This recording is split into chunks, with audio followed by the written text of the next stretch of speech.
जय हिंद साथियों, स्वागत है आप सभी का हमारे यूट्यूब चैनल पर। दोस्तों, आज हम आपके लिए लूसेंट के कितने 1000 क्वेश्चंस लेकर आए हैं। लूसेंट किताब है, उसके कितने 1000 क्वेश्चंस लेके आए हैं, जो हिस्ट्री, ज्योग्राफी और पॉलिटी के मिक्स क्वेश्चन होंगे और आपके सभी प्रतियोगी परीक्षाओं के लिए अति महत्वपूर्ण होंगे। तो वीडियो को बिना स्किप किए वीडियो को एंड तक देखें। शुरू करते हैं हम आज का पहला क्वेश्चन। देखिए दोस्तों, आज हम इसमें 50 क्वेश्चंस को डिस्कस करेंगे। तो हमारा पहला क्वेश्चन है, सहारा रेगिस्तान कहाँ स्थित है। जो सहारा का रेगिस्तान है, ये आपको बताना है कहाँ स्थित है। तो ये उत्तरी अमेरिका में स्थित है। कहाँ पर? उत्तरी अमेरिका में सहारा का रेगिस्तान स्थित है, ये आपको याद रखना है।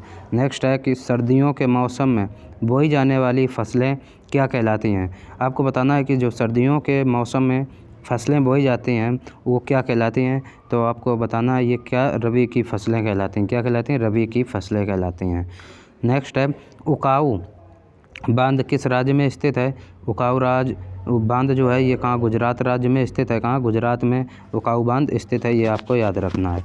नेक्स्ट है, महमूद बेगदा किस साम्राज्य का प्रसिद्ध सुल्तान था।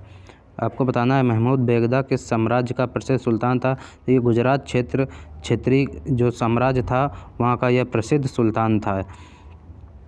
नेक्स्ट है, गतिज श्यानता की इकाई क्या होती है। जो गतिज श्यानता होती है उसकी इकाई क्या होती है। तो दोस्तों, इसका सही जवाब होगा पॉइज। पॉइज जो होता है ये गतिज श्यानता की इकाई होती है। आगे हम बढ़ते हैं। क्वेश्चन नंबर 6 है, द डार्क महाद्वीप के नाम से किसको जाना जाता है। द डार्क महाद्वीप के नाम से किसको? अफ्रीका महाद्वीप को जाना जाता है। नेक्स्ट है, दुनिया का सबसे ज़्यादा वर्षा वाला स्थान कौन सा है। अगर आपसे पूछा जाए कि दुनिया का सबसे ज़्यादा वर्षा वाला स्थान यानी कि सर्वाधिक वर्षा कहाँ पर होती है, तो आपका सही जवाब होगा मौसिनराम। ये मौसिनराम कहाँ? मेघालय जो भारत में पड़ता है, मौसिनराम। नेक्स्ट है, रिले शब्द का संबंध किससे है। आपको बताना है कि जो रिले शब्द है वो किससे रिलेटेड है। तो दोस्तों, रिले शब्द रनिंग से रिलेटेड है। किससे? रनिंग से रिलेटेड है। नेक्स्ट है, वर्तमान में भारतीय संविधान में कितनी भाषाएं स्वीकृत हैं। आपको बताना है जो भारतीय संविधान में हमारे भारतीय जो संविधान है उसमें कितनी भाषाएं स्वीकृत हैं। तो उसका सही जवाब होगा 22। कितनी भाषाएं स्वीकृत हैं? 22 भाषाएं स्वीकृत हैं, ये आपको याद रखना है। नेक्स्ट है, हॉर्नबिल त्यौहार कहाँ मनाया जाता है। बहुत इंपॉर्टेंट क्वेश्चन है कि हॉर्नबिल बहुत बार त्योहारों में से रिलेटेड क्वेश्चंस आते हैं, उसमें हॉर्नबिल त्यौहार तो पूछा ही जाता है और ये आपको याद रखना है। हॉर्नबिल त्यौहार ये कहाँ का? नागालैंड का प्रमुख त्यौहार है। ये कहाँ पे मनाया जाता है? तो नागालैंड में हॉर्नबिल त्यौहार मनाया जाता है, ये आपको याद रखना है।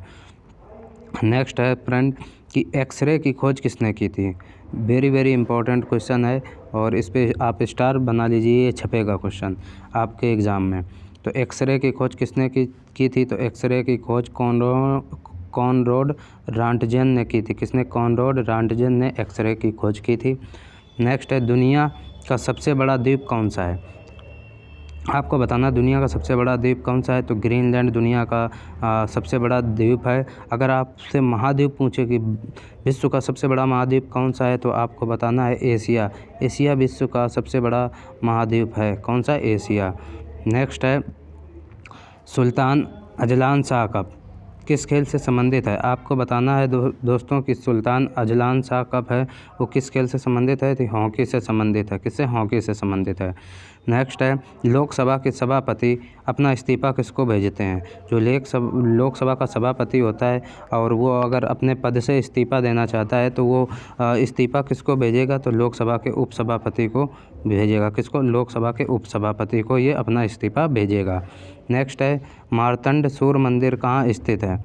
जो मार्तंड सूर्य मंदिर है ये कहाँ? कश्मीर में स्थित है, आपको ये याद रखना है। आगे बढ़ते हैं हम। अगला क्वेश्चन है, कबीर की रचनाओं का संकलन क्या कहलाता है। जो कबीर की रचनाएं थी उन रचनाओं का जो संकलन था, कलेक्शन था, वो क्या कहलाती थी। तो दोस्तों वो कहलाती थी बीजक। क्या कहलाती थी? बीजक, ये आपको याद रखना है। नेक्स्ट है, दांडी यात्रा कब शुरू की गई थी। महात्मा गांधी ने 1930 में साबरमती से अपनी क्या दांडी यात्रा प्रारंभ की थी, कब? 1930 में। अगला है गोभी मरुस्थल कहाँ पर स्थित है? जो गोभी का मरुस्थल है ये कहाँ पर? मंगोलिया में स्थित है। नेक्स्ट है काजीरंगा राष्ट्रीय उद्यान कहाँ स्थित है? काजीरंगा जो राष्ट्रीय उद्यान है ये कहाँ? असम राज्य में स्थित है। और जो काजीरंगा दोस्तों राष्ट्रीय उद्यान है ये एक सींग के गैंडे के लिए फेमस है, ये आपको याद रखना है। अगर आपसे पूछा जाए कि विश्व का एकमात्र तैरता हुआ राष्ट्रीय उद्यान कौन सा है, तो ये आपको बताना है विश्व का एकमात्र तैरता हुआ राष्ट्रीय उद्यान काबुल लामजाओ, जो कहाँ? मणिपुर में है। नेक्स्ट है ऑक्जेलिक एसिड का प्राकृतिक स्रोत क्या है? जो ऑक्जेलिक एसिड है उसका प्राकृतिक स्रोत क्या है? तो वो टमाटर है, आपको याद रखना है। आगे बढ़ते हैं। पंचायती निर्वाचन के क्षेत्र के जनक के रूप में किसे जाना जाता है? जो पंचायती निर्वाचन क्षेत्र है उसके जनक के रूप में किसे जाना जाता है? तो लॉर्ड रिपन को जाना जाता है। किसको?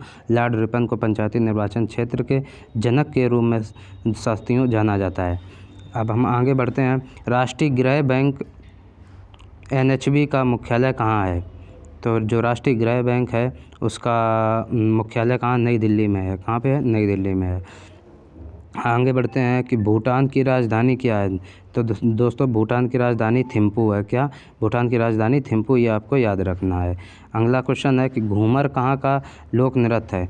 घूमर कहाँ का? राजस्थान का प्रमुख लोक नृत्य है, ये आपको याद रखना है। आगे बढ़ते हैं दोस्तों। क्वेश्चन नंबर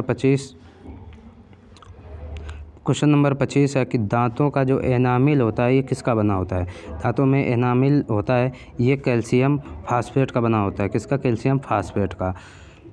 नेक्स्ट है पृथ्वी के चारों ओर चंद्रमा की गति किसके कारण होती है? जो पृथ्वी की चारों ओर चंद्रमा गति करता है वो किसके कारण होता है? तो गुरुत्व बल के कारण पृथ्वी के चारों ओर चंद्रमा चक्कर लगाता है, ये आपको याद रखना। साइंस का इम्पोर्टेंट क्वेश्चन है। नेक्स्ट है पौधों में लचीलापन प्रदान करने वाला स्थायी ऊतक क्या है? जो पौधों में लचीलापन प्रदान करता है वो उस स्थायी ऊतक का नाम बताना है आपको। तो कोलेनकाइमा नामक एक ऊतक होता है जो पौधे में लचीलापन प्रदान करता है साथियों। दोस्तों नेक्स्ट क्वेश्चन है सरसों को किस रूप में जाना जाता है? जो सरसों होता है वो किस रूप में उसको जाना जाता है? तो सरसों उभयलिंगी फूल होता है। सरसों कैसा?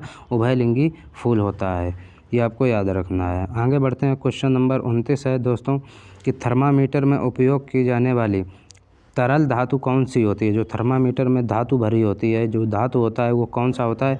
कई बार एग्जाम में पूछा गया है, तो वो पारा होता है, ये आपको याद रखना है। क्वेश्चन नंबर 30 है RAW का पूरा नाम क्या है? तो RAW का पूरा नाम है रिसर्च एंड एनालिसिस विंग। क्या? रिसर्च एंड एनालिसिस विंग, ये किसका? RAW रा का फुल फॉर्म है। नेक्स्ट है राष्ट्रीय भू भौतिक अनुसंधान संस्थान कहाँ है? जो राष्ट्रीय भू भौतिक अनुसंधान संस्थान ये हैदराबाद में है। कहाँ पे है? हैदराबाद में। नेक्स्ट है फ्रेंड रेशम का उत्पादन किस देश में आरंभ हुआ था? जो रेशम का उत्पादन है वो किस देश में उत्पन्न हुआ था? किस देश में प्रारंभ